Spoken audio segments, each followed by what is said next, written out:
최근에 당근에서도 공고사직을 시행하더라고요. 당근이라고 하는 플랫폼, 중고거래 플랫폼도 희망퇴직을 받고 있고, 신한카드도 받고 있고, 11번가도 희망퇴직을 받고 있습니다. 당근은 이제 중고거래 플랫폼인데 실제로 이익이 그렇게 늘어나지 않는 거예요. 그리고 이제 이용하는 고객은 웬만큼, 고객 수는 웬만큼 확보가 됐는데 수익을 이제 창출해내는 게 이제 머리가 아픈 거죠.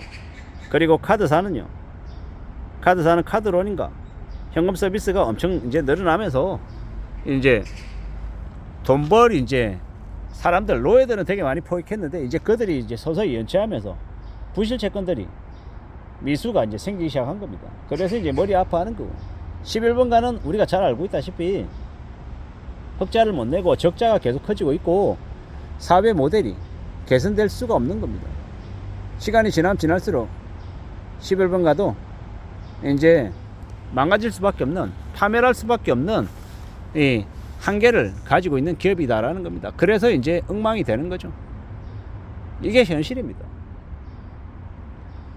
제가 이제 세 개의 기업의 이제 사항을 말씀을 드렸는데요. 당근도 이익이 이제 고민스러운 거고, 신한카드도 이익이, 11번가도 적자가, 결국에 이제 돈 벌지 못하는 회사의 이제 사항인 겁니다. 직원이 이제 회사가 이제 돈을 못 버니까 어떻게 됩니까? 직원들이 이제 계속 내보내는 거죠. 인건비 줄여가지고 이제 만회하는 거 말고는 길이 없는 겁니다. 근데 그 인력을 줄이는 게 근본적인 대책이 되냐? 그렇지 않더라는 겁니다. 인력 줄여도 한계가 있다라는 겁니다. 인력을 줄여서 효율화 시켜서 정말로 흑자가 계속 늘어난다 해야, 그래야 가능성이 생길 수 있는데 그러기가 어렵다라는 겁니다. 불편하지만 이게 현실입니다. 앞으로 어떻게 되겠습니까? 앞으로 더 많은 기업들이 희망퇴직을 이제 할 수밖에 없다라는 겁니다. 좀 더 두고 봐야죠. 좀 더 살펴봐야 할 것 같습니다. 북한이라고 하는 나라가요, 고난의 인구 때 300만 명이 죽었습니다. 그리고 중국은 이제 과거에 경제개방 전에요, 9천만 명이 죽었고요. 그렇게 굶어 죽었던 겁니다. 무서운 일이죠. 앞으로 우리는요, 빚에 쪼들리는 사람들이 지옥에서 사는 걸 보게 될 겁니다. 어떻게 살지는 누가 정합니까? 우리 스스로가 정하는 겁니다. 앞으로 세계 대공황을 피하지 못한다고 합니다. 경기 침체가 이미 와 있다고 하고 어떻게 살아야 될지 고민해야 되는 거죠. 최소한의 생존이 허락이 안 되는 시기가 지금입니다. 전 세계가 그러하다라는 겁니다. 우리가 어떻게 살아야 됩니까? 안정적인 삶을 추구해야 되고 꾸준한 현금 흐름이 나올 수 있게끔 구조를 만들어야 됩니다. 중산층으로 살기 위해서 애써야 되는 거죠.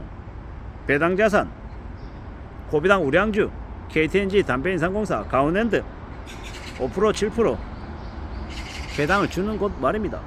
맥쿼리 인프라, SK, GS, 대신증권, 뭐 이런 주식들을 좋게 보고 잘 공부해서 투자해 놓는 게 좋겠습니다. 채권도 마찬가지고요. 6% 7% 채권 이자 주는 것들 말입니다. 월세, 배당, 채권 이자 뭐 이런 것들이 좋죠. 꾸준한 현금 흐름이 최고입니다. 이런 것들을 갖추고 가야, 그래야 삶이 지켜진다라고 말하고 싶은 거죠. 세계는 이미 양털깎기에 들어갔습니다. 제일 큰 형님인 미국이 지금 예사롭지 않아서 미국이 이제 다른 나라들을 상대로 지금 양털깎기 하고 있죠. 한국도 일본도 중국도 이제 그 대상입니다. 그래서 우리 한국의 상황이 되게 안 좋죠. 되게 이제 곤욕스러운 상황들을 겪게 됩니다. 이걸 우리는 잘 좀 생각해야 되는 거죠.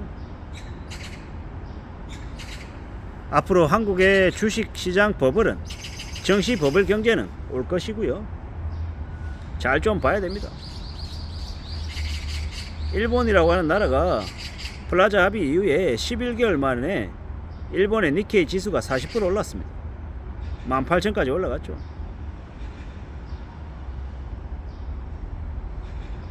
도쿄 증시에서 주가 수익 배율 기준, 주가가 급등한 종목은요, 이제 자사주 종목이었답니다. 지주사가 아니라. 독점 통신기업, 전력기업, 독점 항공사가 민영화되면서 가장 높은 수익률을 냈답니다. 우리가 잘 좀 봐야죠. 엔고 현상으로 일본의 NTT 주식은 수십 배의 폭등도 있었답니다. 그리고 엔화절상 4년 후에 1989년에 몰락이 벌어졌고요. 일본이 그래도 지난 30년간 잘 버틸 수 있던 건 플라자 합의 이후에 일본 정시 뽑을 때 들어온 막대한 투자 자금 때문에 그걸로 해외 개발도상국의 펀드하고 부동산에 고르게 분배했기 때문에 가능했답니다. 그러면요, 앞으로 한국도 똑같죠. 원화 강세로 일본 정시와 같은 정시 버블 경제가 오고 원화 강세로 해외 자금이 국내로 들어와서 국내 정시가 개폭등한다라는 겁니다. 1987년에 일본 NTT의 시가총액이 49조 엔이었답니다. 당시에 한국 정시는요 26조 원이었고 환율로 따지면 4조 엔요. 엄청나게 무서운 얘기죠. 1987년에 일본 NTT의 시가총액이 그 당시에 한국 정시보다 10배였다라고 봐야 되는 거죠. 정확하게 따지면 12배. NTT의 시초가가 120만엔 37년 얘기입니다. 그때 한국 돈으로 얼마? 1200만원. 1989년에 얼마가 됐냐? 400만엔. 1988년에 시가총액이 2768억 달러. 세계 1위의 기업이었답니다. 한때 467만원, 한국 돈으로 5천만원이 넘었었다라고 하니까 말입니다. 참 무서운 이야기죠. 앞으로 한국 정시에 엄청난 거품이 생길 것 같습니다. 이게 제가 보는 한국 주시장입니다. 그래서 계속 말씀드리죠. 앞으로 어떨 거냐고 말입니다. 우리가 살아가는 앞으로의 시대에 저는 감히 말씀드리건데 이재명 정부 시대에 25년에서 27년까지 한국 정시 버블이 온다라고 저는 말씀을 드리는 겁니다. 온다라고. 그렇다고 해서 경제가 되게 호황이냐? 또 그건 아닐 것 같고 참으로 아이러니하고 참으로 고민스러운 이야기들입니다. 앞으로 어떻게 되겠습니까? 어떻게 살아갈 수 있겠습니까? 잘 궁리하고 잘 따져보고 살아가야죠. 우직하게 말입니다. 누가 뭐라 해도 우리는 삶을 잘 지키며 살아가야 될 것입니다. 그래야 된다라고 보는 겁니다.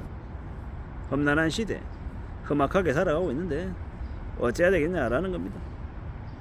참으로 무서운 이야기들이죠. 참으로 두려워하며 살아가야 됩니다. 앞으로 우리가 어떤 삶을 선택하고 살지 우리 스스로를 잘 좀 되돌아보고 앞으로의 삶을 잘 대비해야 될 것 같습니다. 이상입니다.